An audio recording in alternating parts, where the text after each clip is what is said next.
This is a DIY 3D Christmas tree soldering kit.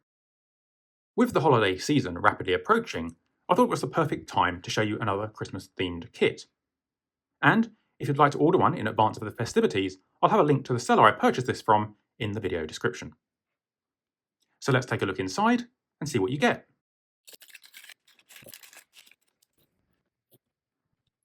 Okay, so we have this very cute Christmas tree shaped PCB. It's actually fairly thin, but it does have all of the component markings that we require right here on the board. You do want to be very careful with the edges though. There are two more segments that we will have to attach at some point, so those look really good as well, nicely themed. We have a few resistors here in different values by the looks of it. We have a small collection of LEDs here. We have a couple of transistors and two electrolytic capacitors. So these appear to be 22 microfarad. Our transistors appear to be 9014, and our resistors appear to be 331, so that's 330 ohms, orange, orange, brown. Another orange, orange, brown for 330 ohms, and then an orange, orange, orange for 33k, and another orange, orange, orange for 33k again. So our LEDs are clear. Let's check them out with a CR2032 coin cell battery and see what colour they happen to be. Oh, so this is a nice colour changing one. So I assume that all of these are going to be of the colour change variety. So that's going to be quite exciting. We also get a battery holder, and we actually have an included CR2032 coin cell battery. So that's quite nice. So let's go ahead and turn on the soldering iron and get started. So first up, I'm going to do our resistors, and we've already identified the 330s and the 33k resistors, as I mentioned. So the brown bands for one additional zero will go here, and the orange band for 33k here.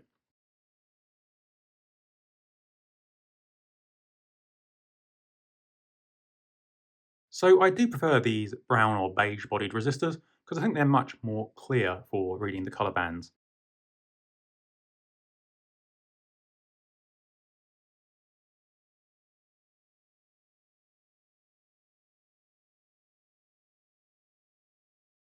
So next I'm going to do our transistors. They're up here. These are the 9014 transistors that we saw. So in this case, we just need to make sure the profile follows the silkscreen outline. So you can see the rounded shape goes towards the center for both of these transistors.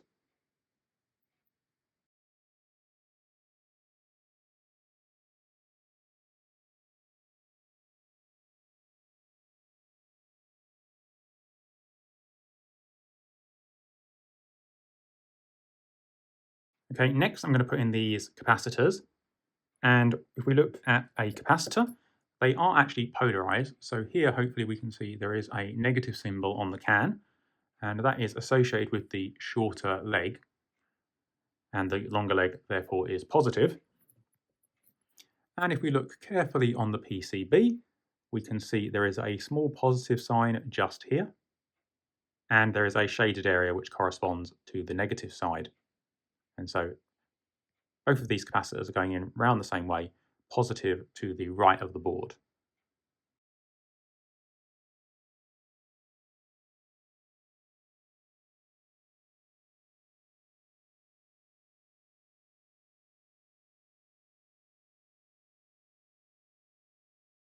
So next up we have our LEDs, and these need to go round the periphery of the board in these round areas here. And fortunately this time they are marked, so we can see we have a plus sign and a negative sign on each of the LED positions, which is very helpful. And again, if we choose our battery here, we can see we have a positive symbol, hopefully you can see that, on the battery. And we can use the longer leg here, and that gives us the positive direction. So that's the longer leg. If you look very carefully, there is a slight chamfer on this side of the LED, on the left-hand side here. So it's slightly flatter. It's pretty hard to see on a clear one, but it is slightly flatter on this side. And if you look inside, you might be able to make out that the anvil is on the left. So that's the bigger piece of metal, and that is associated with the shorter leg. If I try and hold it like this, you should be able to see that the larger piece of metal is on the shorter leg. Now that bit isn't always true, but it's commonly the case. Always best to just check with the battery. But make sure it's a low current battery like a CR2032. I just like to keep the old ones from remote and other devices once they stop operating correctly. So longer lead in the positive side. Now I don't usually jump in the middle of my videos, but what I'm about to do here is install every single LED incorrectly. It turns out they're supposed to point outwards away from the PCB by folding the legs over, but that's not what I'm about to do. Now, once I realise, I do implement a fix, and you'll see them all correctly installed by the end of the video. Now, I'm going to leave it in for your entertainment, but rather than make the same mistake that I made, if you're building along, pause what you're doing here, make sure you watch till the end of the video, and make sure you're installing the LEDs facing in the correct direction before you proceed, rather than having to do the repair job that I end up doing later in the video. Okay, so we need to attach these together in some fashion, and so it looks like they're going to go in somewhat like so. So it looks like I have made a fatal flaw due to lack of instructions here, and it seems that my LEDs should actually be bent off to the side. Classic error. So let's go ahead and see if we can carefully fix that. So don't make the same mistake that I did.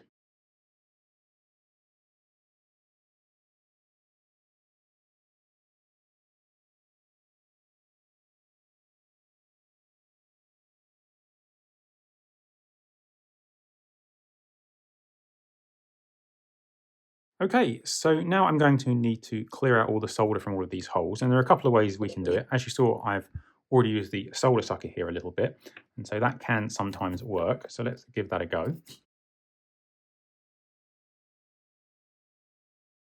And hopefully you can see that I've managed to clear all the holes. We can get it a bit cleaner by using some solder wick though, if you have it. So I've got some solder wick here, and that is just copper braid, woven copper braid. And we just use a little bit of this, and I often use a little bit extra flux on it as well. So you can just paint a little bit extra flux on with a flux pen, or solid flux if that's what you have.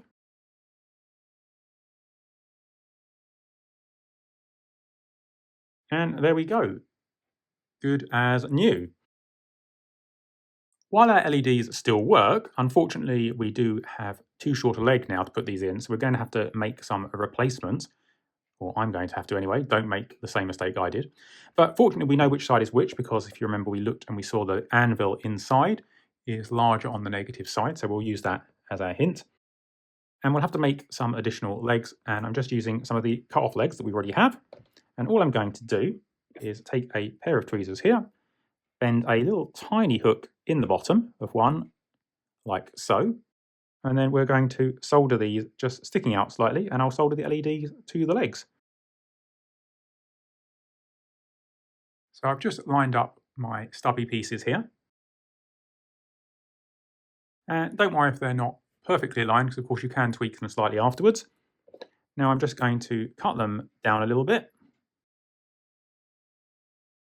And we're going to take one of our LEDs. We're going to double check that polarity. And there you go. So negative on the anvil side and negative here. So I just need to attach these two together. So carefully pop that in my blue tack.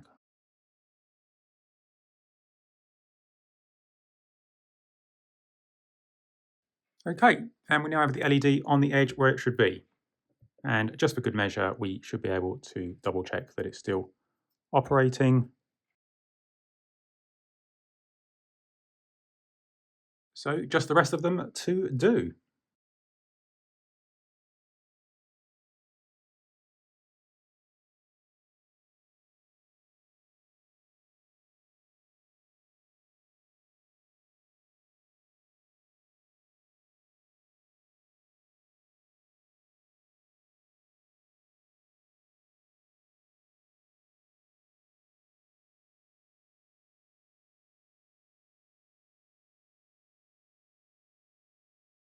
And there we go, one fixed wing.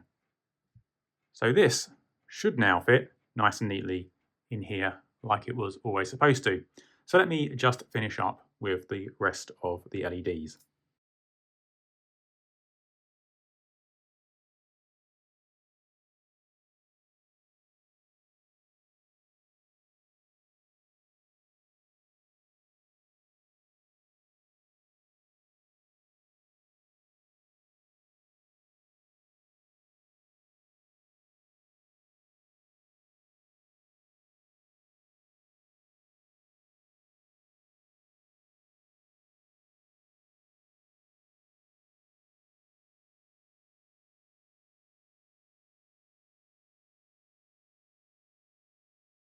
Okay, so that took a little bit longer than we would hope. Now all I need to do is attach these boards through here. So I think I'm going to get a resistor lead here and just thread one through the top and bottom.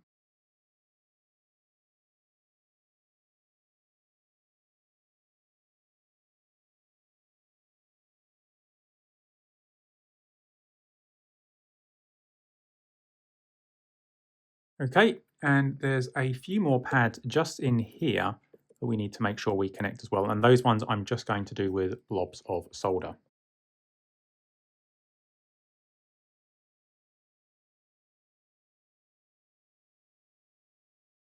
Okay, that looks pretty good to me.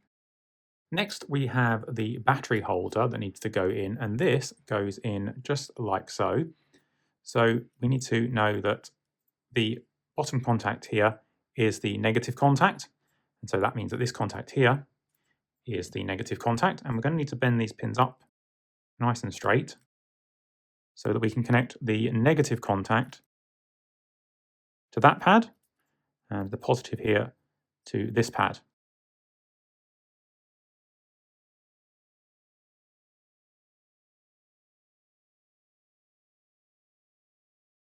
So the last thing to do, of course, is to install our battery. And this kit includes a battery, so let's see how that goes. And there we go. All of our LEDs do indeed still work. So I really think this looks great. If you'd like to build your own Christmas tree decoration, I'll have a link to the seller of this kit in the video description. But for now, I hope you've found this video interesting, and I hope to speak to you again soon in the next one.